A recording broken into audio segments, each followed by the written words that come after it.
Oh, baby. Go, gadget, methadone dispenser! I put gin on top of my gin. And I already am shaved with discomfort in all of my holes. The collection of short stories by Judy Blow. You ever smell the inside of a hat? I liked it. It smelled like you. Craigslist for hookers. Craigslist? No, but worse than that. Zig and Larry ignore a topic. The best parts of hanging out with these guys. Without the hangover. Hey, there we are. Hey, sweetheart, how you doing? I am hungover as all fuck. Larry been gigging again. Are you gigging now that you're all vaccinated, buddy? Yeah, that's what we did. That's what we Nice. did last night. It was, it's nice to get back into it. Thursday night, did an open mic up in Champaign-Urbana, and the Tuttle brothers run that.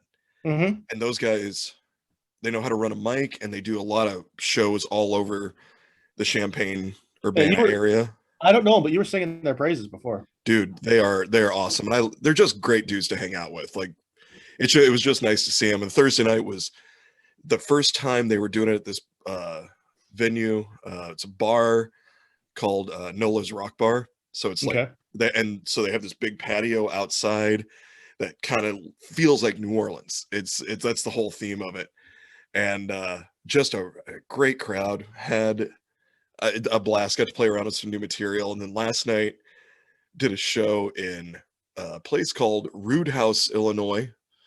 How have I never heard of Rude House? To me, it just sounds like a drunk Irishman trying to tell you about his favorite Patrick Swayze movie. Do you like a Rude House? It's the one where I learned that namby-pamby men can kick you in the balls.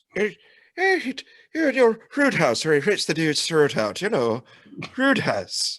Did Roadhouse just get to Ireland? Because a lot of people are talking about it. And a lot of octogenarians. I don't understand what's going on. A lot of people.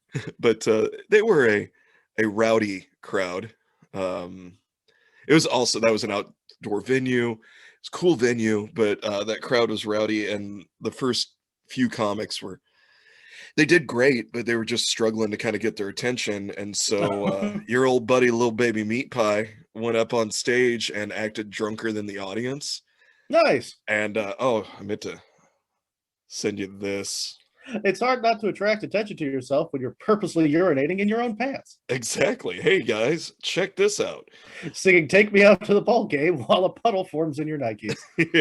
I just sent you a picture from last night from me on stage. As I was getting prepped to go up, Nick handed me a second beer and said, "You're going to need this." Well, you don't want to go up with just one. No. If you don't have any spare ammo, you're begging for a failure. So, I went up and I got their attention. Ended up being a pretty decent set, but like I said, I went up there and did some old road dog tricks that I'd learned from some old road dogs to get a rowdy crowd, get their attention, and scream at them, threaten bodily harm or nudity. All of that, yeah. Act a little drunker than them, and then make sure that they understand that as drunk as they think they are, you're twice as drunk and give even less of a shit. Okay. Which is what made them go, "Oh, we want to listen to this feller." Which is my general attitude every time I go to the dentist. I want him to think that I'm just a little drunk, like drunk enough that he still legally should be working on me, but not enough that he's going to fuck with me too bad. Yeah. You know what I mean? You want to keep him guessing. You want the receptionist to go, "Is he okay?" When you walk him back there. That's what you want. I'm pretty sure Nicole got asked that by audience members when I was on stage, just because there were a few people I just lit into them, just for fun. And I don't even know how long I did. I was supposed to do like 20-25 minutes, and I hit a point where I was like, all right, that's good enough. I'm out. And fine, whatever. That's how you want to end a show, like an unsuccessful wiping. It's like, I know I'm not really done, but there's nothing else going on back there. It's just going to end poorly. It's fine. Well, I asked Rosa Speaker, who organized the show. And I was like, did I do my time? She's like, I think you did plenty of your she's like, and I had people come like, that was great, man. And I was like, thanks, I appreciate it. And we came home last night, and magic cup. We came home last night, put on some music, listening to some albums on the old record player, and got wrecked. It was about 4 a.m, I think, is when we crawled into bed. Yeah, if you're busting out the fucking LPs at 1:30 a.m., it's not because you want to just relax and have some chamomile. Like, you're sitting on the floor, you've got all the cardboard sleeves around you, and somebody's inevitably going to go, ooh, Steely Dan. Should I say it out loud? But Steely Dan, right? Yeah, we're doing Steely Dan. Come on, little yacht rock for you, a little bit. On. Just one song. It's a record, but it's one of the middle songs, so it's gonna take me a while to find it. But there's just this one song. Yeah, that's kind of how last night went, and then all of a sudden it was 4 a.m, and Nicole and I are both holding a shot, and I was like, well, this is a terrible idea. Cheers, let's go to bed. And it did the shot and crawled into bed. Got up today, and she ran over to get some food from this place, Biscuits and Brunch, that's like right across the road from us. Mm-hmm. And they are, but my buddy Nathan Peake is the chef over there, and man, they do some great bougie rich white people food, but it's all with an undertone of, here you go, drunk ass hungover piece of shit, put this in your body, it'll make you feel better. So I shoved some what's called a breakfast horseshoe down my gullet, and took an edible, got in the shower, and then I poured about half this coffee cup full of Frangelico, and I'm just getting right with the Lord, buddy. You do that very well. You throw in people's first and last names and their venue and or restaurant. You give people plugs without it seeming like a plug, which I like. That's very classy. It's like, oh, I don't know what a horseshoe is. Maybe I'll look up Nate's place. And all of a sudden, he's got one extra sale. But of course, that guy was one of our fans, so Nate didn't want him there. But speaking of seamless, hey, we got to talk about our still one but strong sponsor, Larry. It's Spliff Society. SpliffSociety.org. SpliffSociety.org. Are you sick of smoking out of bullshit? They don't want you to smoke out of bullshit. But what you put in there, that's obviously up to you and your local laws. Spliff Society offers unmatched quality with these 100% natural leaf spliffs. It's always seems weird to say spliff and do it correctly. It always feels like I'm going to do it wrong. Spliff. They are hand-picked and hand-rolled by professional artisans. All of our spliffs are toasted to provide a perfect harmonic balance of low smoke and relaxed flavor, so they won't interfere with the taste of your favorite herb. Again, it's herb. So if you are willing to put... He runs the bait shop down on Highway 66. If you're willing to put oregano or Herbert's cock in your mouth and light it, you're leading a more interesting life than me, my friend. 100% organic, all natural, spliff and filter. No glue, no wax, no chemicals, and no bullshit. The no bullshit is their words, not mine, which is why I dig those people. I do like the lack of bullshit. Because I've had bullshit in my mouth and it's not tasty. One of the owners I was talking to the other day, he's got on a Zoom, he's got a t-shirt that just says "Get a tattoo, pussy." I'm like, that's good. I like that. That's awesome. I have a feeling that he's got it also small for his kids, but I'm not 100%. You need like a 4-year-old with a mohawk running around with that t-shirt. Absolutely. That's and you need to do that in daycare just to let people know what's going on with your life. What's his name? Big Stuff. That's what we called it. Just Big Stuff. All right. So you've got another big show tomorrow, but this episode comes out the day after you did the show. So are you looking forward to how you think that might have gone? Yes. I'm very much looking forward to how I'm assuming it will go. It's in Davenport, Iowa at the Renwick Mansion. So we're going to do a plug for a show that's already happened. Yes. Good. Because they put on a lot of really good shows. Well, you were kind of like they give you very little notice. Like, hey, you want to come to Iowa? That's kind of what happened. Yeah, absolutely. Yes. You want to open up for Nate Craig? Absolutely, yes, I do. Absolutely. I would love to meet Nate Craig. See, this is why I had the sunglasses on, Ziggy. Can you see these eyes? You're a little puffy. You're a little Yeah. puffy. Yeah. The baby blues are covered with shame and a little bit of anger at yourself. Yeah. A little bit of spite and Schadenfreude have mixed in. I look like You're heavy lidded. a garden gnome that came to life against his will. You look better than I sounded our last show. I learned that if I take 3 edibles, I don't get more funny. Just everything is completely deadpan. Like nothing strikes me as silly anymore. I'm the opposite of every weed head on the planet. And I shouldn't be 42 and experimenting with THC before we record. I should have already experimented eons ago. But I was like, you know what? 1 didn't do a whole lot. Let's not do 1.5. Let's ramp it up to 3 and make sure we do that an hour and a half before we hit record, so that I can hear stuff and I just learned how I am when I'm stoned. And how I am is no, I mean it's fine if you think that's funny. That's great. I'm not doing a comedy show for anybody. Nothing. Let's just give you absolutely nothing to bounce off of. It was like trying to play handball. But the wall got taken away. Yeah. God. It's in the street again. God damn it. God, just like paying for the hooker, but only throwing rope. It was just, oh God. And I watched that. I'm like, was I actively trying to derail the fucking shit? Was that my goal? I don't think I remember the goal. But it is fun though, because the last 15 minutes when I watched it were basically the first time for me. That was really nice. I don't think I experienced it before. Oh shit, this is all brand new. Oh, oh, look at all that. Oh, well, come on. We've had a few episodes where I've had to go back and go, the fuck what did we talk about? I was there? Did we have a guest host? Because I don't remember jack shit. Oh God. Can you hear that? Mm-mm. The dog? Okay. I hope he's okay.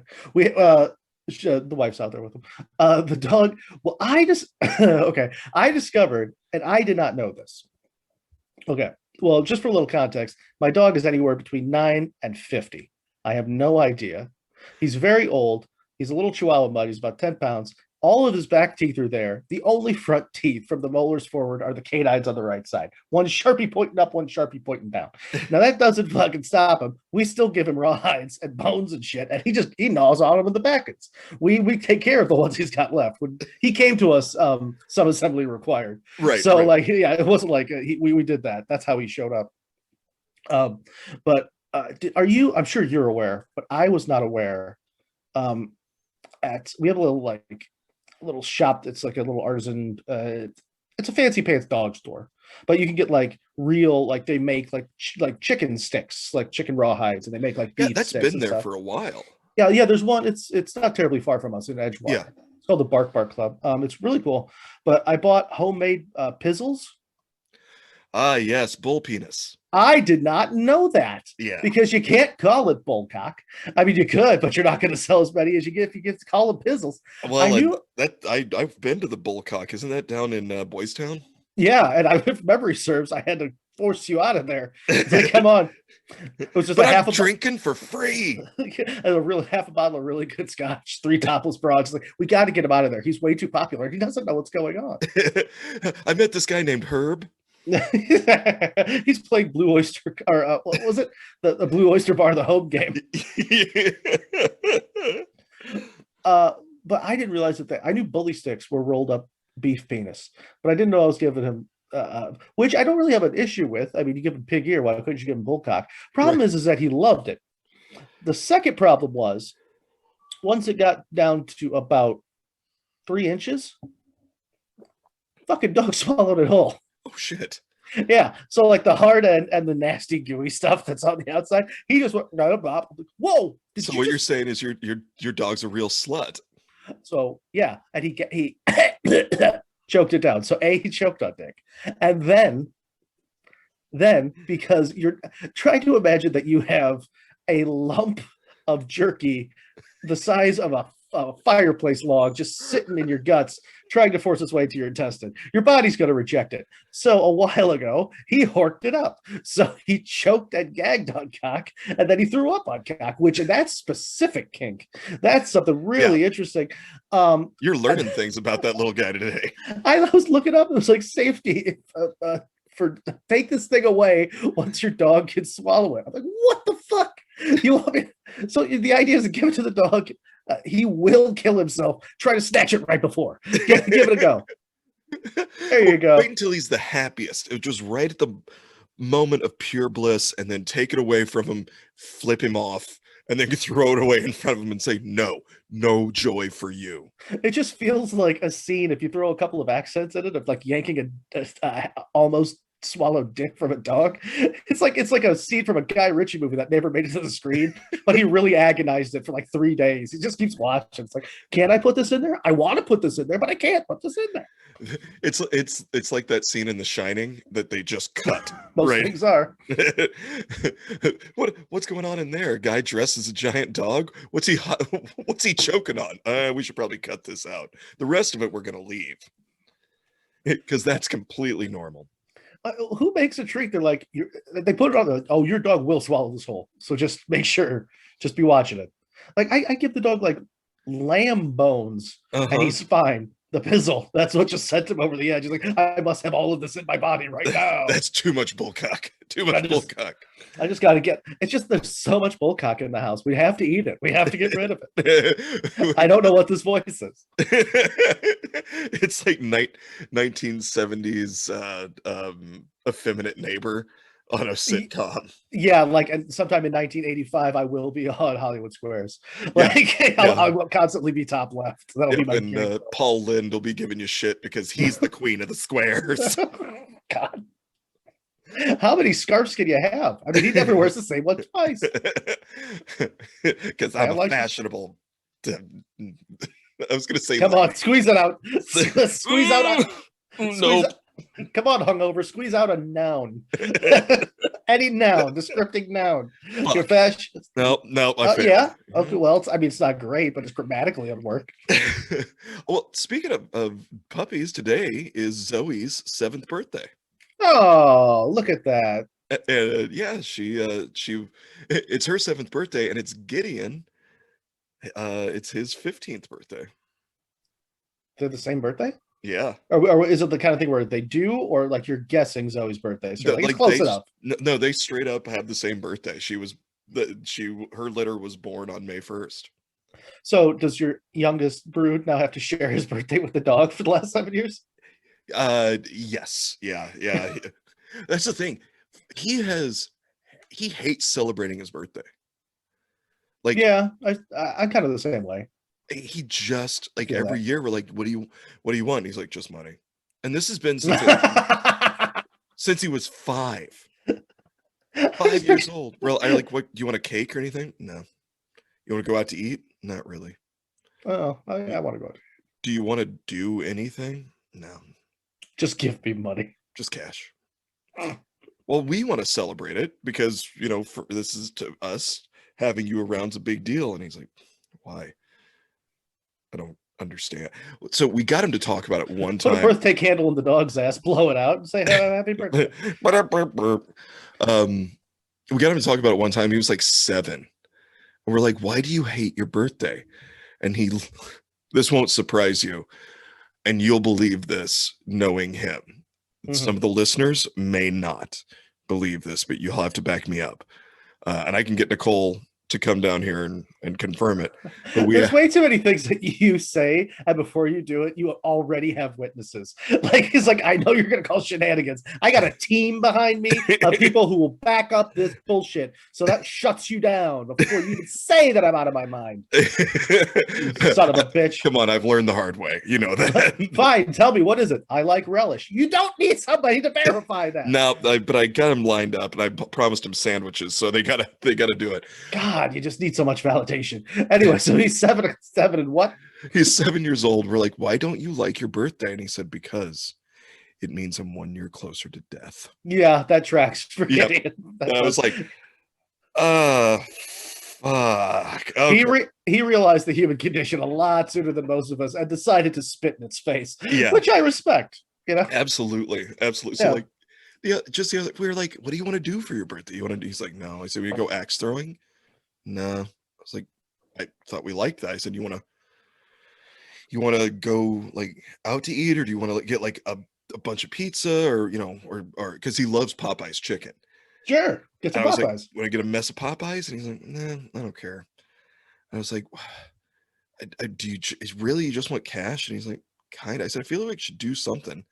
I said, "You want to go to Shields and pick out some new throwing knives?" And he goes, that's my birthday. Yes, please, some new throwing knives." And I'm Some new throwing knives, which I respect. I do have 2 sets, which is there's no reason I should. There's no reason I should. it was a couple years ago. Are we not concerned with what he's doing with this money that he just wants for reasons? He's just like, cash. You can. What do you want for your birthday? Venmo me $38.25. That seems really specific. This man is, yes, absolutely. $38.25. I don't need to gouge you, but that's what I need. That's what I'm banking on you for, Pop. I need $100 broken up in 20s, 10s, 5s, and 1s. I'll give you the list exactly. Don't ask questions. Make sure they're unmarked. He all of a sudden just pulls out a little calculator. What do you want for your birthday, pal? And he goes, your end is $87. It's like, what? What are you planning? None of your business. My birthday, my plans. That's what I want for my birthday is for you to leave me the fuck alone. That's what I want. If this goes right, you will never know what your money's went to at all. I'm gonna need you to mind your business. Is what I'm gonna need. That's what I want for my birthday. I want a whole lot of mind you. Mind you what? Mind your business. Mind your goddamn business. Yeah. What are you building down there, buddy? No, don't worry about it. Just don't come back here. What do you want for your birthday? 3 days alone and no fucking questions. How about that, Dad? You got it. Absolutely. Your recording studio is now upstairs for a little while, for the next week. Everything you do is in the living room. You will hear power tools. Again, no questions. I don't. Just if you hear me scream, ask once if I'm okay. If I answer, great. If not, just light the house on fire and walk away. Any questions? Because it's gotten loose. Any questions? Because it's gotten loose. Write them down, put them in a time capsule. I will be experimenting with them upon my deathbed. Yeah. This is all pretty standard for that kid. He's yeah, man, 15. That's my little one, who is now taller than me, which is not a super huge accomplishment. We're very tall people. We are the tallest. Compared to people who are shorter than us, we are much taller. Yeah. I'm like the littlest Sasquatch is what I am. You're the runt of the lair. I'm looking at you, Okinawa. You goddamn tiny people. The runt. Welcome to Singing Larry Ignore a Topic. I'm your host, Crass Squatch, and this is my buddy Zig. The Apathator. What else? Oh man, I feel like I had something else that I wanted to tell you today that happened over the past week, and now my brain is full of old booze, fresh booze, and 5 milligrams of happy herbs. So absolutely, as this show goes on, we're just putting more and more shit into our body for this. Well, just the fact that you remembered you wanted to possibly say something, I'm going to say is a win. Yeah, I mean, it's not the win you were looking for, but you can find joy in your successes. Yeah, I'll take it. I mean, I'm just happy that it no longer feels like an obese wombat is trying to claw its way out of the front of my face. That headache went away. All wombats are obese, and all of them shit cubes. Yes, they do. I actually meant to say an obese ferret, but wombat came out because they're one of my favorite animals. I learned, it's very weird. I learned that wombats shit naturally in cubes one day for the first time, and I feel like I heard it from 7 different sources in the next week and a half. Yes, all at once. Everybody, like one person discovered it, everybody picked it up. Even BuzzFeed, it's like top 10 things to do with square wombat shit. And I don't know why everybody's like, oh my god, did you guys know this? Like everybody in fucking New Zealand did. I don't know, they've been picking this crap out of their yard. Yeah, but some American was wandering behind a wombat and went, did he make a cube? Make him poop again. Give him some chili. Give that wombat some chili and some easy cheese. I want to see that happen again. Well, if you're out in the bush and you find square, like perfectly cubed shit, the first thing you're going to do is you're going to look for the simple guy with the whittling knife and stay the fuck away from his camp. And you'd be right to do so. You know, there's somebody around here who's geometrically obsessed with feces, and we got to get the hell away. Hi, my name's Dale, and I like making little blocks. You want a little block? Someone by the fire, can you want some bean? Did you say bean singular? I don't know what's going on. Yeah. Oh, that's fantastic. Everybody wants to know the wombat shit's cubed.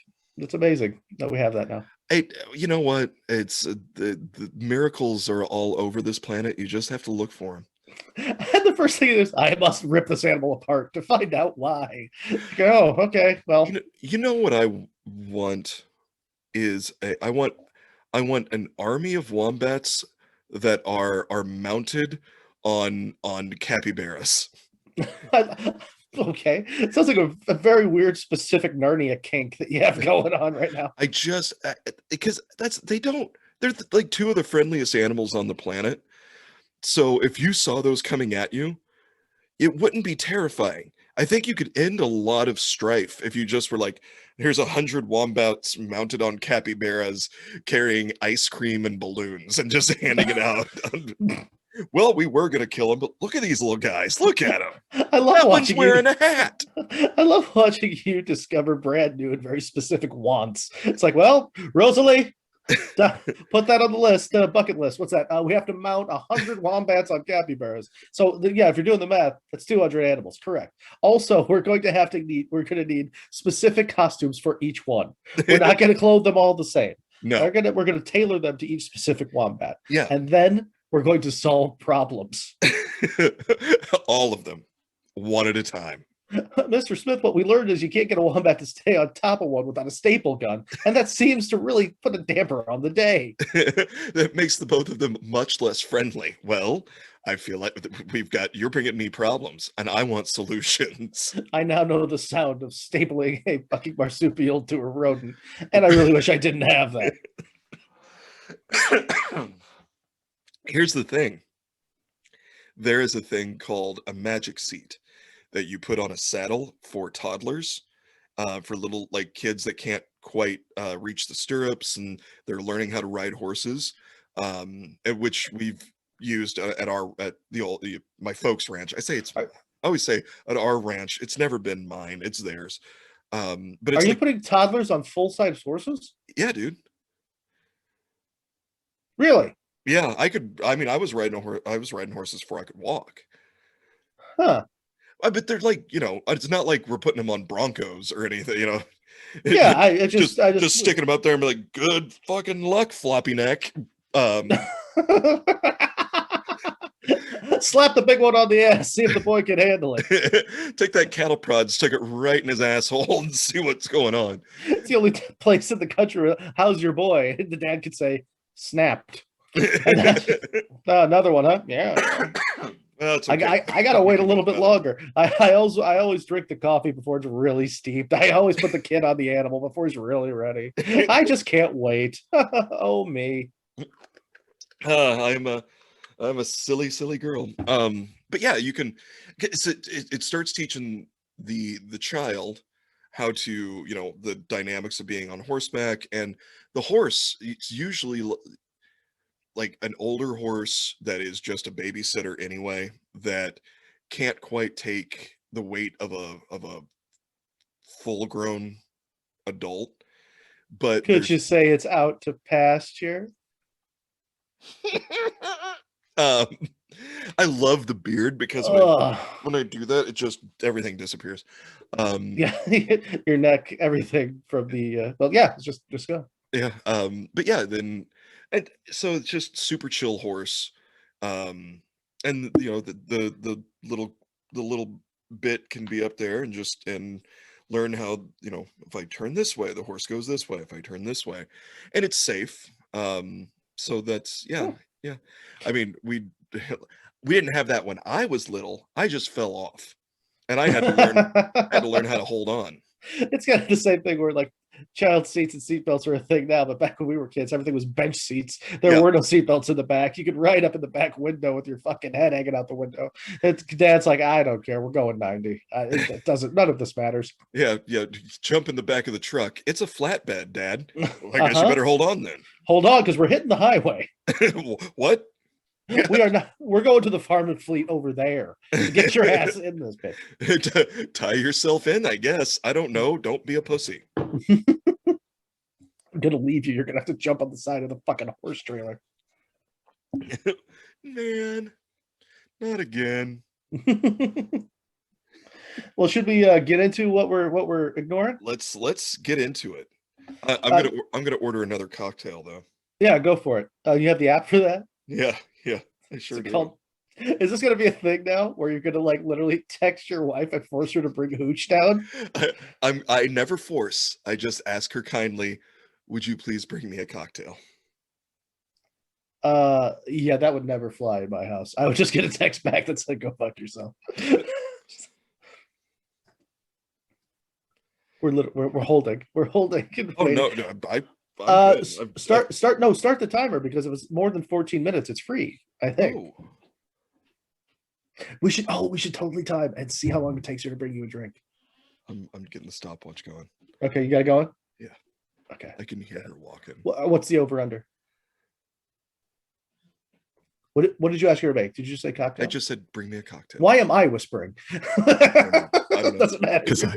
Because you're gonna ask me a secret. Okay, I'm gonna put the over under at 4 minutes from now. I'm gonna say total. It's gonna be 3 minutes. Okay, so you're taking the under. Very good. Yeah. Okay. Well, I wanted to, while we're waiting on the cocktail, and to see. I'm not even sure what the goal is. Are we praising her? Are we mocking her when she comes down? Was it too fast? Was it not fast enough? Oh no! I'm gonna praise the shit out of her just for making the trip. We haven't done one of the me and you episodes in forever. Like we used to do, favorite vacations and all that. I'll be giddy goddamned. And in a goddamn bathrobe? What the shit is this? Thank you, dear. Oh my god, what is it at? What's the timer at? It was 54 seconds when she got down there. Jesus Christ. Thank you. I love you. I love you. All right, tough guy. Have her bring me one. Zig says you gotta get him one. Get your ass on GoPuff immediately and send some shit over. No, I've been thinking about this a lot. We haven't talked about like our lives for a while. Yeah. I wanted to do jobs because we've both done some interesting shit for money. Yeah. And I'm just thinking because most of it's still on the internet. You can't scrub anything from the internet. No. I don't care what those Russians tell you. Once they take their money, they're lying to you. No. Especially when they wink at you when they say mom will never find out. You know it's bullshit. Oh, it's good. Mama will never know. She will never know. It's fine. It's fine. It's fine. How much Bitcoin you got? Our dialect work is top notch. Thank you, Millikan University Theater Department, for teaching us such good dialects.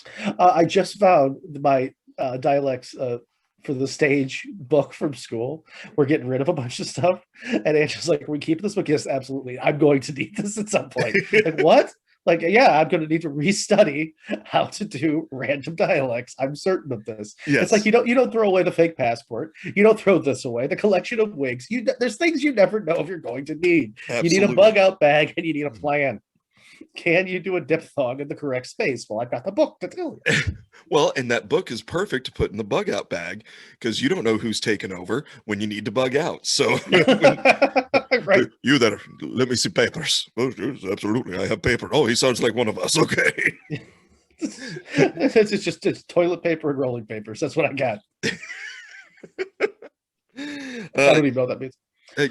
Splish Society needs to send me some stuff because I want to try this. Yeah, man. I didn't give you the stuff that they sent. No. Oh. Well, I'm sure they're gonna send you stuff too. I'm sure it was just. It's okay. I don't need it. No, I'm sure. I'm positive. It's okay. But I mean, I have no idea. I don't fucking No, care, no. honestly. They keep telling me, but we'll see. Dude, I'm just gonna order some stuff. Is what I'm gonna do. Secular with the dollars. What was your first job? What was your worst job? And what was your here? I want to know what you would consider your after first best and worst job and why. Because my definition of what my best job is has changed over time. It depends on what I'm not going to qualify it. What was your first job? First, like on the books, paying taxes job. What I'm not going to micromanage. Whatever you decide is your first job. I mean, when I was like 8, I started mowing lawns. So okay. There's that. That's what I went to. Okay. So let's say my first on the books, paycheck, taxes taken out, all that bullshit. I worked for. This is gonna be a shock. I worked for a farmer. It was. That's what you got around you. Yeah, that's who's paying. And they were paying a lot better than McDonald's. So you got paid in corn husks and German Shepherd puppies that you just keep having. I'll take them. Yay! All the puppies. Honestly, if somebody wanted to pay me in puppies, wouldn't complain. No. You can do plenty with a puppy. Here's a litter. You did a good job. Hey, thanks. All right. I'm gonna go home and be real happy. Yeah, what are you gonna do? Make a mess of a lot of rooms. Lose some shoes, I guess. I don't like them anyway, so fine. Fail to teach them show tunes. But yeah, it's he hired me, and it was more than the minimum wage because he has said I expect more than the minimum effort. And I was like, all right. Okay. How old were you? I was 15. Okay.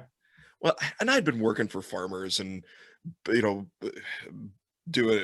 baling hay and all that from the time I was like 9-10 years old so I'd been doing farm work obviously my whole existence, but he was like, I'm going to pay you. He was starting a hog confinement. So he's wanting to get into hogs because hogs were paying well at that time. Hold on, I know I should know this. I've never heard it said hog confinement. What exactly is a confinement? Because what I'm picturing can't be right. You're probably right. Squeeze as many into this corrugated metal building as possible and lock the door. We're confining hogs. It kind of. All right. Well, so it's it's a big building, and there are pins all down the building that have you'll have the piglets that are just weaned in one, and then as they get older you move them and you just keep essentially moving them down the line until they are old enough to send to slaughter. So it's a history of the stages of life of a hog that starts and ends sadly, but you get bacon at the end of it, so who gives a damn? Yes. I'm comfortable with this. Yep. So the building needed redone because it was an old building and he had just bought the land and was like, I need to redo the building. And so that's when I learned how to do carpentry from my grandpa, but that was really my education of demo, taking it down to the studs and then putting it back together. Okay. But then after it was built, he was like, I'd like you to stay on and help me manage the hogs. Okay. I've cows and horses. I've done some work with pigs. Okay, whatever. Part of my job was, so it gets real shitty in there. Part of the job would be to take the pigs out of their pen and then scrape the pig shit into, decidedly not perfectly cubed shit. Yes. It was perfectly scrapable is what it is. I mean, it was and you push it into its very own leavings bin. that then gets washed away, and then you have to take them back. And Why is it that everything that goes in a Lehman's bin came out of a living creature? because anything worth putting in a Lehman's bin has to come out of a living creature. I'm not going to micromanage what you put in the Lehman's bin, but I'm going to tell you it should be warm, conceivably steaming. But it should be warm. It should have a lot of protein content. Yes, you should be able to send it to Ancestry.com and get something back. Is what I'm saying. You get a rough idea of where you came from and where you've been. So that was my first job. I got tired of smelling like pig shit. I could see where that would be a damper on a young man's dating life, if nothing else. Yeah, I mean, it gets like the stench just gets in your skin. It's bad. It's real. Like I had to shower using lava soap because it was the only thing that essentially scraped it off of you. What is that smell? That is a stink of confined pig shit. Yep, it was, and that was. But I get paid $1 more than minimum wage to smell this way. So fuck you. He's sweetened the deal right up front, man. He really did. Yeah, he's good about the company culture. He got you real excited. He's like the Guy Fieri. He's like, he pays you more than he needs to. He gives you a little bit of health insurance, gets you really going, but then at the end, you smell like a turd. Well, and the guy I was working for is a great dude, and I wrecked a lot of his machinery. I had a 4-wheeler that was on property that was mine to use. Well, guess what I did with that 4-wheeler? Ass over tea kettle, broke the shit out of it. I was able to put it back together. I flipped it. It shouldn't fall apart like a GoBot. It kind of did. All the plastic, all like the fenders and shit, because the way I came in hot and then it just dumped and I just slid with it and just watched as a fender got pulled off, and I was like, well, that's not you good. put a 4-wheeler on its side. Oh yeah. That seems harder than I would imagine. It's real difficult. Yeah, you're not supposed to be able to, but you can when you're Larry Smith. But took it missing in the face of physics since 1978. That's Larry right. Smith. Fuck you, physics. I do what I want, and sometimes I don't do what I want. And pissing in the face of physics, also into the wind, depending on the day, but never someplace that's not inconvenient. A useless and futile effort. Mm-hmm. But yeah, that was the first on the books job. Best job, and I'm just counting day jobs because obviously comedy has been my best job. Yeah. Stand-up has been, so that's over here. But best day job, I would have to say, was when I worked for the Macon County Mental Health Board. As an example, it's just a saying. You want the joke, or should I? Look at it. This is what happens when you do drugs, kids. I just used to walk in. They put me in a plexiglass box with a handful of half-ripe fruit, and all I had to do was stand there and not stink up the place too bad. Don't smear my shit on the wall. They were happy. Actually, my office was an enclosed glass office, and so you were a confined hog at the mental health board. It was my enclosure. Yep. And so my buddy Tim, I didn't know him before I started working there. He was my direct supervisor. He was the assistant director. I'm trying to choke that down. Mm-hmm. I'm watching you fight your own throat to get words out and get something else back in, and I don't know what the something else is. The something else is dignity. But he would occasionally just come around the corner, stick his head in my office, and then throw it like a squeeze ball or something just at me and be like, "It's enrichment time, Coco." But I worked for them. It was a paid internship, and then I stayed on for a little while as a private contractor, and I did all of their all of their demographics and statistics, and I completely redid the way they collected all of that and reported it, streamlined it, and then later on they had another intern that came in and took what I did and made it better, which was awesome. But like, all I did was put the numbers together, did the statistics for it, reported it, and everyone left me the fuck alone, because no one either knew how to do it, or they knew how, but the way they knew how to do it was so backwards that they didn't want to do it. And so when I took that over, they were just like, oh, this is the best thing in the world. And occasionally I would have to make a phone call to one of the agencies that we oversaw and be like, send it in. Well, can I just fax it? No, I sent you a spreadsheet in Excel. Everyone has Excel if they have Windows. Do you have Windows? Yes, then you have Excel. Just double click on it, put the numbers in the little boxes, and then email it back to me. That's all I need. It makes my life easier. Okay. All right. And then there were, yeah. But for the most part, it was just crunching numbers. What does it say about us where, like, because I get it. When you're like, best job I ever had. Why? Because they left me the hell alone. They walk in. What is that all over the floor of your office? It's hay and peanut shells. Yeah, but he's getting the job done. So who gives a goddamn? We just close the door when the smell gets too bad, and the janitor comes in and scrapes it out for him every night while we take him for his nightly walk. Get the janitor extra $20. Why? Because he goes in there in a hazmat suit with a goddamn snow shovel and a bucket of bleach. The man needs an extra couple of dollars. He's not paid for this. By the way, these bottled cocktails, not bad.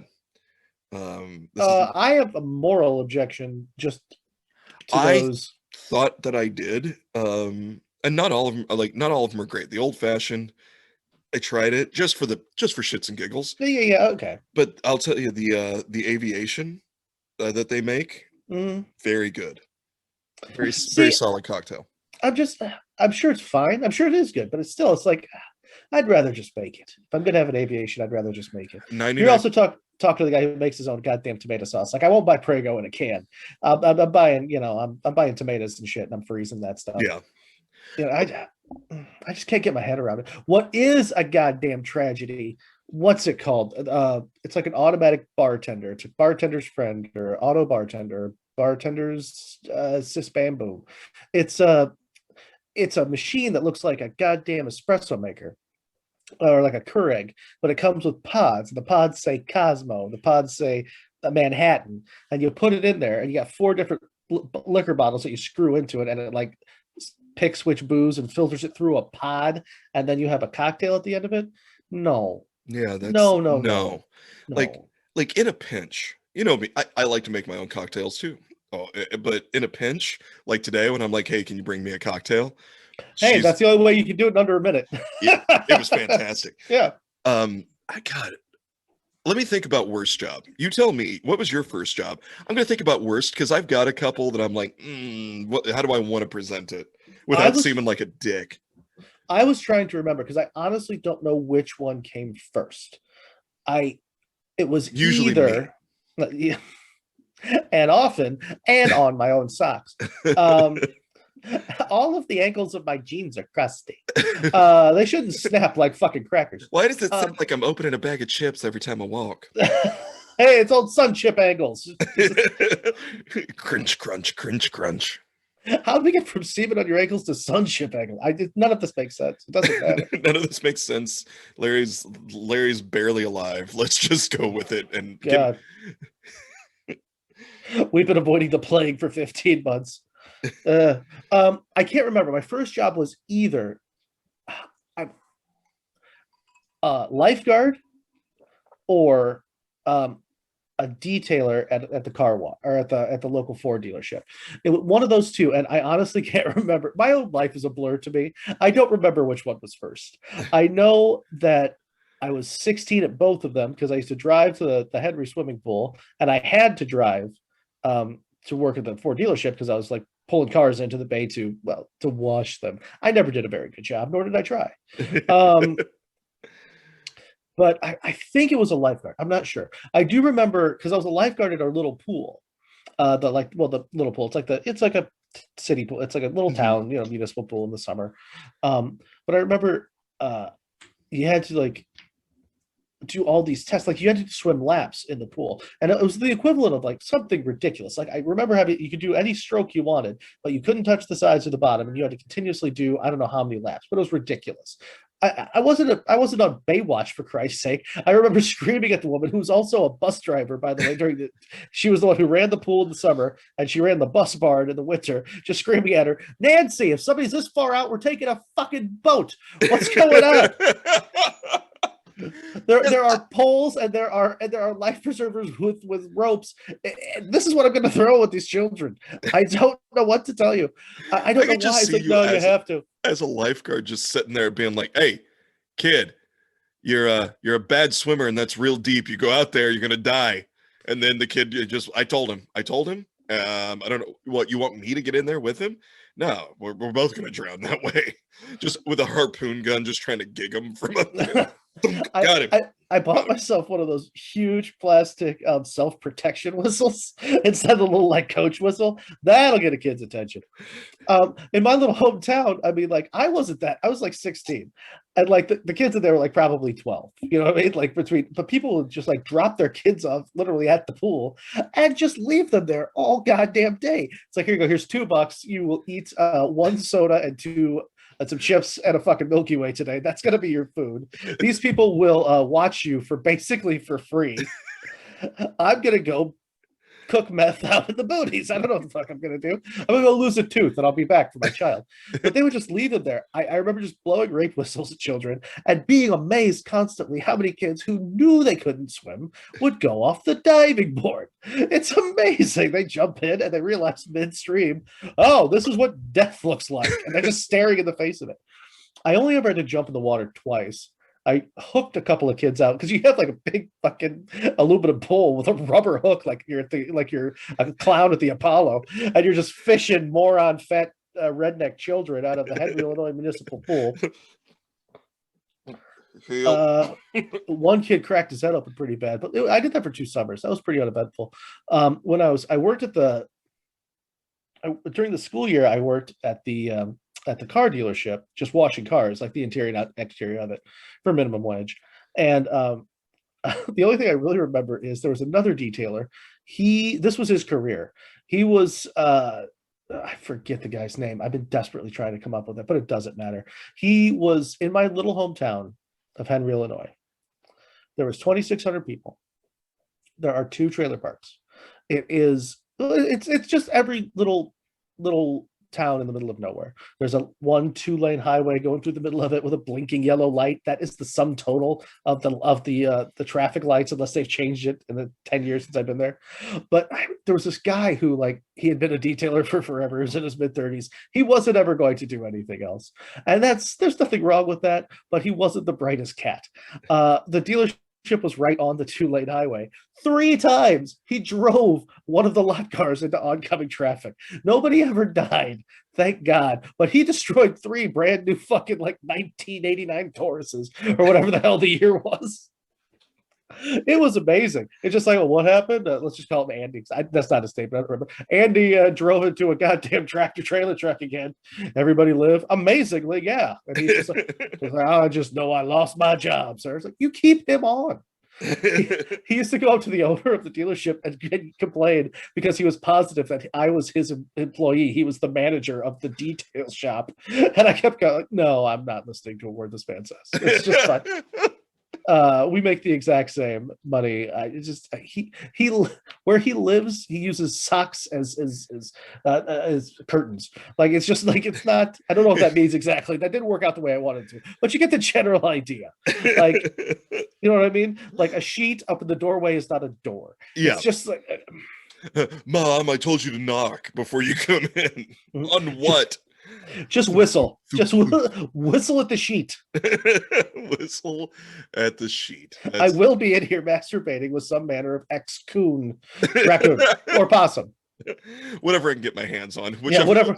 Whichever one's slowest that day. Whatever I find in the woods that's still kicking ish. There's a lot of that. I needed in to my fight hometown. a little bit. One of those was my first job. I will tell you, I know what my worst job was. And there hasn't been a whole lot in my life that I've enjoyed doing for money. And you can take any the jokes are too easy. So we'll just let the audience choose your own adventure on that. Yeah. But I worked for a catering company when I was still as a day gig, like 3 days a week, when I was actually getting paid to act. And it was a corporate catering company, and it was like small. It was like there was maybe like 8 employees. It was a nightmare. Like, we used to you're driving a huge van downtown Chicago, you have to go underneath, like, to get to the ass end of because when you deliver stuff to like the Sears Tower, to the Hancock, you drive underneath. There's a whole floor that's underground. You got to find it in these goddamn Morlock tunnels, which is terrifying to begin with, because there's always like people in tinfoil hats staring at you from around the columns. But once you find it, that was bad enough. That just gave me nothing but PTSD, just driving that big old van. But the place was infested with the biggest goddamn rats I'd ever seen. And it's our job to bring food to people. During this job, I killed, I don't know how many rats with a no shit wooden broom handle that was specifically there because it had been hardened with age and lacquer for whacking 4-pound rats that you would just see running around. And we're making ourselves sandwiches in the display that's in the same room.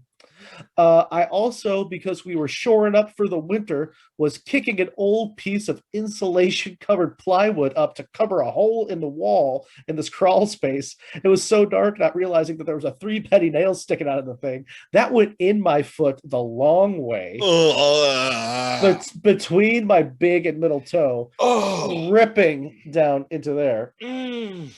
So that laid me up for a while. I was on crutches, and incidentally, that was the first time that my, at the time, in-laws came to visit. Me and my first wife were living in our first apartment, which was like a 1-bedroom small apartment in Chicago. And it was her father, mother, all 3 siblings came to stay with us for a goddamn week. And I'm on crutches, bleeding from oozing from this toe wound. The doctor that the guy sent me to did not speak a lick of English. I was about to ask, was he Polish? Please tell me he was Polish. No, I couldn't tell you. Definitely South American of some description. Couldn't tell you. But he spoke not a lick. It's not true, but he spoke very broken English. And I remember going to this place, and it was just like there weren't even walls in the office. Like, it was just some manner of witch doctor. Well, kind of. It was an office-ish. But the drywall wasn't painted, and there were walls up between, but it was like the walls of like a high school gym shower. So they only go up about 2 feet and only about 4 feet from the wall. And that's where you're sitting. And this is the guy that's taking care of me. It'll stick with me forever. When I went back after a few weeks, the guy looks at it and goes, good for you. Didn't get horribly infected in whatever accent he had. It's like, about half the time, these get horribly infected. Didn't I come to you to prevent that? What the hell are you talking about? That's your job to make that not happen, right? I feel like he just put brown food coloring and Vaseline, called it salve, and said, put this on there. You're going to be hobbling for a while. You're probably going to lose this foot. What is this, the 1800s? What is happening? It was also the same. We had the guy who ran it. He used to commute to the city. I forget where he lived, but he came from a farm. He had a farm, not terribly far outside the city. But it was for Halloween, so he brought a bunch of old, dead, but still sound corn stalks, big, brown corn stalks, and we were going to put them for the Halloween party, around there. Well, we set it up. We got the Halloweens, we got for the decorations and whatnot. Not realizing that those goddamn Japanese beetles that look exactly like ladybugs but bite like sons of bitches had infested every single one of the dozen of these goddamn things that he just yanked out of the ground at his farm, threw into the back of his truck, and said, hey, go throw it in the corner. We've got all these up. We start to see him crawling up the walls of this office building where we are, just infested, crawling over the windows. The guy looks at me and goes, get these things the fuck out, burn them, go take them to the alley, get rid of them. So we're just like kind of discreetly trying to get rid of them, but we've obviously just infested this goddamn office building with these horrible, biting little bastards. You made your own horror movie. It was spectacular. And shit like that used to happen. It's like, quick, we gotta get back to the shop. Why? I don't know, beat 3 more rats? I have no idea. Did you ever consider calling the Orchid Man or something? Nah. These guys pay rent. I put a nail through my foot. The owner looked at me and goes, "Are you going to expect workers' comp?" Like, yeah. Yeah. Absolutely. For sure. Yeah. That's a thing. I got my worst one. I Okay. think I've settled on it. And I say this. I've had, like, I worked for a family-owned business once where the matriarch, who also worked in the office, called me an idiot in front of everybody. And she called me an idiot because I followed the orders of her son. And when she called me an idiot for doing what I did, and this isn't the worst, I'll get to that story. But when she's like, she goes, only an idiot would do this, and you look like the person that did it. And I was like, you're calling me an idiot. And then I looked down the hall, and her son was standing out of his office. And when I made eye contact, he just slowly slunk back and shut his door. And that's nepotism for you. How do you know which one's the son? It's the one with the paint shavings in his beard that just came down like crumbs from his snack time. On my way, because I was like, I'm off because I worked until 3, but I'd come in at 5 a.m., 5:30 in the morning. So, I'm working a 10-hour day most of the time, or 12-hour, depending on the day. But that was like, I'm done at 3. I'm leaving. And she was like, don't you still have more work to do? I said, I am leaving because I'm done at 3. And as I was walking past his office, I opened the door and went, you're a pussy. And yeah, that was a fun moment. I had quit shortly after because I got a different job. But I think the worst... Oh yeah, there's no career move after that. You're like, you've made your decision. It's like, how long can I ride this out? Well, the day that I realized I was all done with the company is when the day that the son's wife brought in their toddler. He was 2-3 years old. Was he on a horse? No, okay. That would have been rad. No, he's like one of those little Lord Fauntleroy kind of type of kids. One of those. Oh, nice. Has been told just how incredible and special and perfect he is from the day he was born. Oh God. And so he's running around our office building, screaming and yelling. And at one point, she goes, look, and I can't remember his name. Let's call him Braxton. I don't know. Look around, Braxton. One day, this is all going to be yours. And I immediately shut my office door, called Nicole, and went, I work for a fucking toddler. And I was like, I got to get out of here. But here's the worst. Who's imaginarily named after an R&B singer. Yes. So we had a buddy that owned a restaurant here in Springfield. He's since closed it, moved down to St. Louis, and is doing stuff down there. In the animal confinement business. Yeah, animal confinement. That's just what I call my hugs. And so everything downtown, he was based downtown, and everything downtown, it was 4th of July, a Saturday, farmer's market, and everywhere else was going to be closed. And he's like, I want to be open because I'm going to make some good money if I'm open. I was like, yeah, absolutely. I think that, and I was sitting at his bar because he had a beautiful bar. Nice. He always had a bottle of Pappy behind the bar. Nice. So, we're sipping on Pappy, and he's like, I got some people that are willing to work, but I need a little bit more of a crew. And I was like, well, we've got plans. I said, Nicole won't be able to. I said, I can come in. He's like, yeah. He goes, you used to bartend? I said, yeah, I'd be happy to bartend. He's like, I may need you to wait tables too. And I was like, it's been forever since I've waited a table. And he's like, well, it's just the same. It's, we have a POS just like, everybody else. And I was like, no, the It's places not the same. I It's said not. the places I worked were cash only. And we didn't have, we just went and yelled what we needed. And and pricing structure got more and more interesting the closer to 2 a.m. Yeah. And he was like, oh, he said, well, come in a couple days. And he said, you want to pick it up? You want to pick up a shift? I was like, sure, fuck it. Why not? How busy can it be? Oh my God. Yeah. Here was the crew. He was like, okay, I've got my kitchen crew. They all know what to do. We've got a limited menu. We're back there. He's like, I'm going to have you and this person, I think her name was Julie, are going to wait tables. I'm going to bartend. The owner is like, I'm going to bar. I was like, primo. You know what? Fine. I'll wait some tables. I'll throw on the waitress belt. I'll carry that stuff around. I don't that. That's fine. Waitress belt? Do you mean apron? Are you trying to say apron, or are you? I mean, yeah, it's an apron. But see, okay. the gal. I know the nomenclature. Throw me that apron. Throw me that waitress belt. See, but that's what they called it when I worked at the winery. That's what they all called it, was the waitress belt. Well, the winery is a bar that doesn't serve wine, so I mean. Oh, we do. We had wine. It was just like some off-brand, like sneezing penis wine or something. Have you tried the sneezing penis Merlot? What year is it? Yes. It was made in a year. Mm-hmm. So that day I get there early. We're getting all set up. And here's I'm sorry. I have to get this out of my head. Sneezing penis, 100% definitely made. That's all.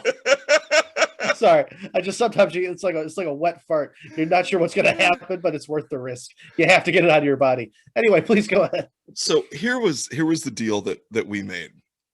My buddy was like, "Hey, he's like, you keep all your tips." He's like, you don't have to tip anybody out. That's not a deal. That's working. Right. Hold on. He's like, he's like, if you can help me, he's like, I will let you drink my pappy. You get access to whatever's behind the bar, and you guys will get, like a week's worth of free meals. Oh, and I was like, fucking A, man. He's yeah, like, absolutely. I just need the help. Sure. And this was the same place that I would go in, and like, if he had plumbing issues or a flooring issue, I fixed it all. Mm-hmm. So, and he would pay me in booze and food. I was like, I love the barter system. Yeah, I have no issue with this. No. Back and forth. No, if you can exchange stuff and keep it off the books of the government, absolutely. So I'm working and I'm waiting tables, and as things start getting busier, the kitchen starts backing up. So Ryan, the owner and the chef, goes back to the kitchen. I was like, oh, I'll bartend. And before I could finish, Julie was like, no, I'll bartend. And I was like, she's like, no, I'm going to bartend. Well, one, she was a horrible bartender. Two, I knew how to make all the drinks on the menu because I had drank all the drinks on the menu. There you go.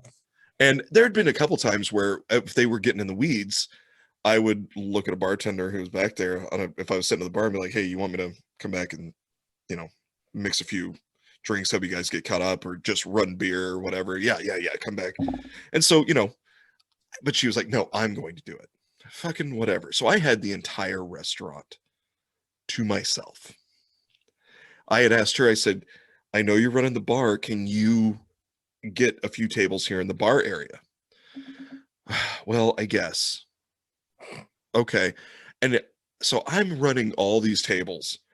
And at one point, I just stopped. And I was like, why am I working so hard? I said it out loud. And I was like, why am I working? And I went back to the kitchen and I was like, Ryan, why am I working so hard? I'm not being paid. I don't work here. If I wanted to, I could walk the fuck out. And he was like, but please don't. Please don't. And I was like, I won't. But do I have to work as hard as I've been? He's like, no. He's like, just don't leave. Just keep waiting. I was like, okay. And so there was this one woman. that comes in, and I get her a menu and I get her drinks. And there were people, I was like, look, I'm the only one on the floor. I apologize. I'll get your order in just a second. You know, I'm trying to be friendly and keep business going. But this broad, you know, I'm coming in, and I would seat people and be like, I'm very busy. As you can see, we're very busy. I'm going to seat you. I'm going to give you a second. I'm going to bring you some water. But please be patient. Well, this woman, I started in, and she's like, I will have, and just starts in. Yeah. I was like, all right, fine. And so I'm trying to, like, people that I'd already told, you please wait. I'm like, fuck it, now I gotta get there. If I'm getting this bitch, I gotta get everybody else. I walk back up to her table, I set her iced tea down, and she's like, what kind of tea is this? I said, iced. I don't know what you want from me. And she's like, I've looked at this menu. There's nothing on here I like. And go to Denny's, bitch. I leaned down and I was like, okay, what the fuck do you want me to do about it? I don't run the fucking kitchen. In fact, I don't actually work here. I could give a shit what you eat. Go out, dig around in the trash can. I'm sure somebody left a churro from last night that you would be much more satisfied with. And that's how you help out a buddy. Yeah. And so she left, and the table next to her was just, they were cracking up. And I was like, they're like, do you really not work here? I said, I don't. I'm just helping out the owner. And they're like, well, we'll be nice to you. And I was like, thank you. Well, and they left me a really great tip. Although there was, like, I mean, some people were great because they could see I'm the only guy on the floor. I'm running my ass off. I'm sweating. I am drenched. I got done with that day. As I helped roll silverware. I helped clean up. And as I'm leaving, the chick that went behind the bar was like, aren't you going to tip me out? And No. I turned and my eyes got super, like, wide, and Ryan said, no, he's not, because you're on payroll plus tips, plus you took bartending, and he was supposed to bartend because that's what he knows how to do. He gets to keep all of his tips. If you think I'll pay you extra, how about that? You're already getting holiday pay, but I'll throw you an extra $100. But he has to go. And I was like, yes, I do. And he's like, you don't want to stick around for a drink? I said, I want to burn this place to the fucking ground. Yeah. You want me to stay friends? We will never do this ever again. Working at I bartended in, like, you know, little neighborhood karaoke bars, all the way up to fine dining, everything in between. My favorite was, though, the Fancy Pants Steakhouse that I worked in, which shall remain nameless. But it was like a big ass, really busy bar. People would come and, like, eat, have 3-course meals, like, at the bar. You could fit, I forget what it was, like 16, 20 maybe people at this, like, big island bar. But that was my favorite thing, because there'd be sometimes 3 of us running around in circles at this goddamn bar, and people, like, I was a big firm believer, just always acknowledge them. You know what I mean? Let them know that you see them, and that will buy you a bunch of time if you're losing your mind. If you just walk over to them, put a menu in front of them, like, guys, I'll be with you in just a second, that literally just bought you forever there. Yeah. Or if you ignore them, after 2 minutes, they're getting antsy. Just make eye contact. Guys, I got you. Give me 1 second. They know that you see them.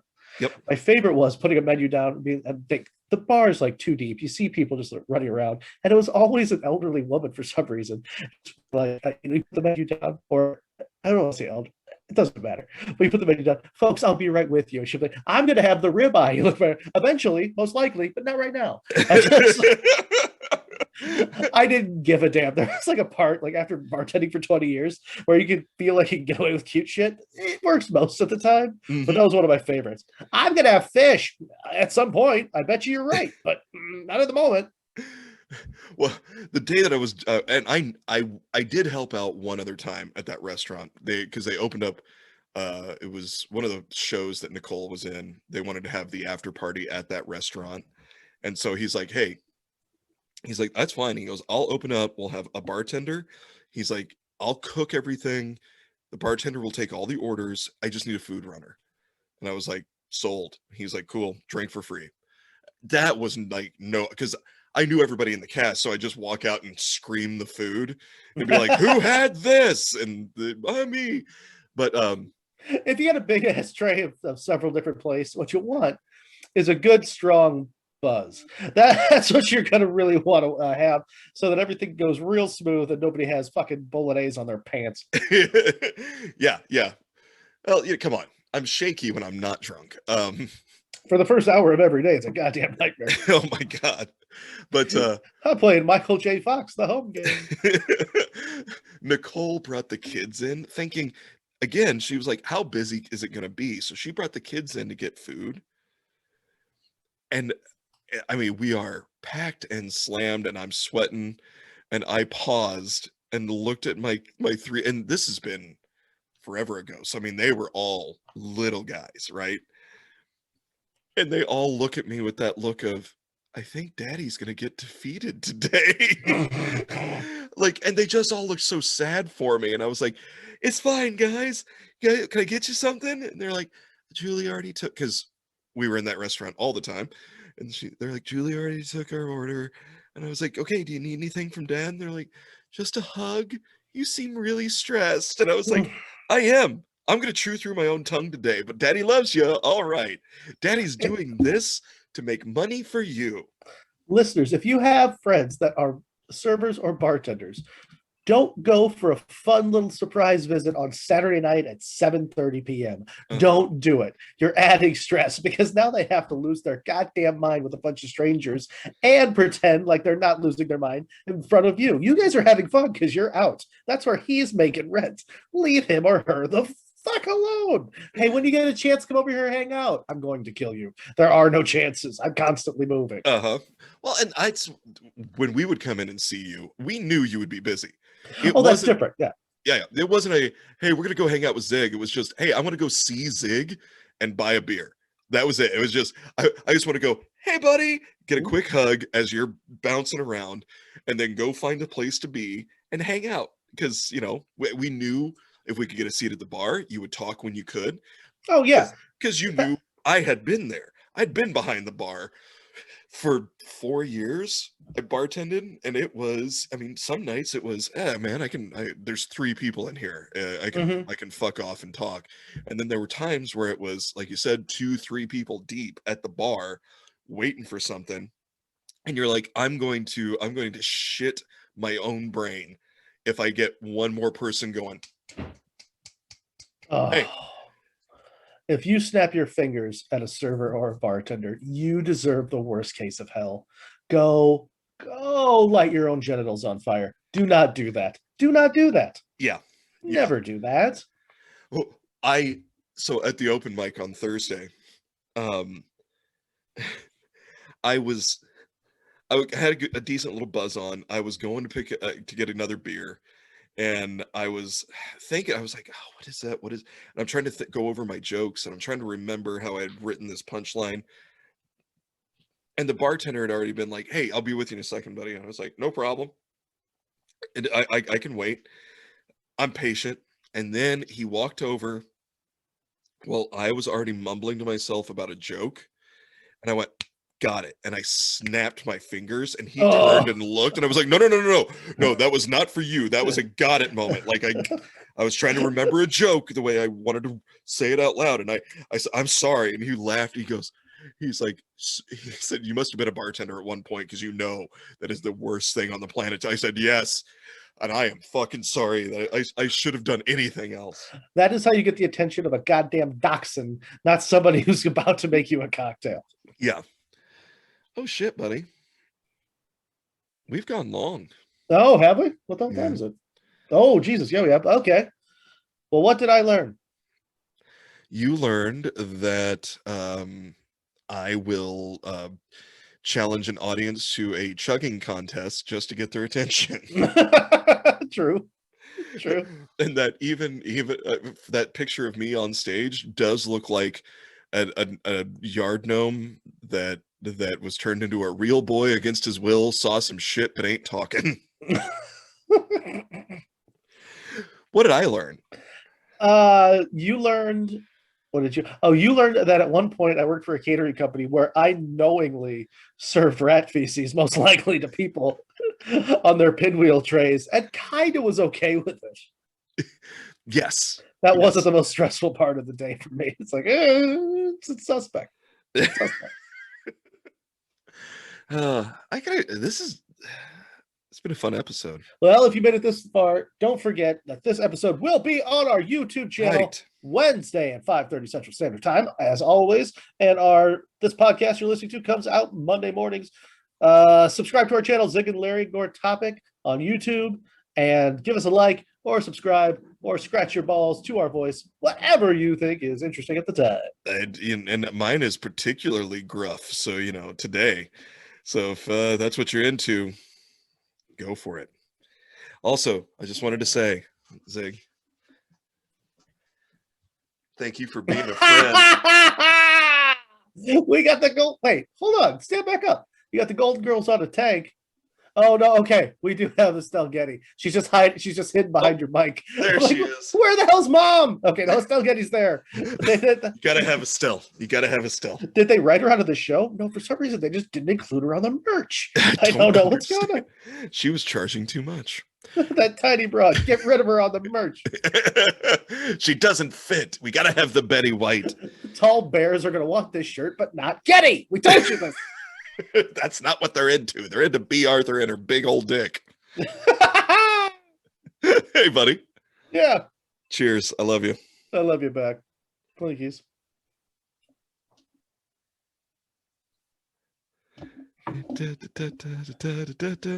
How long was that?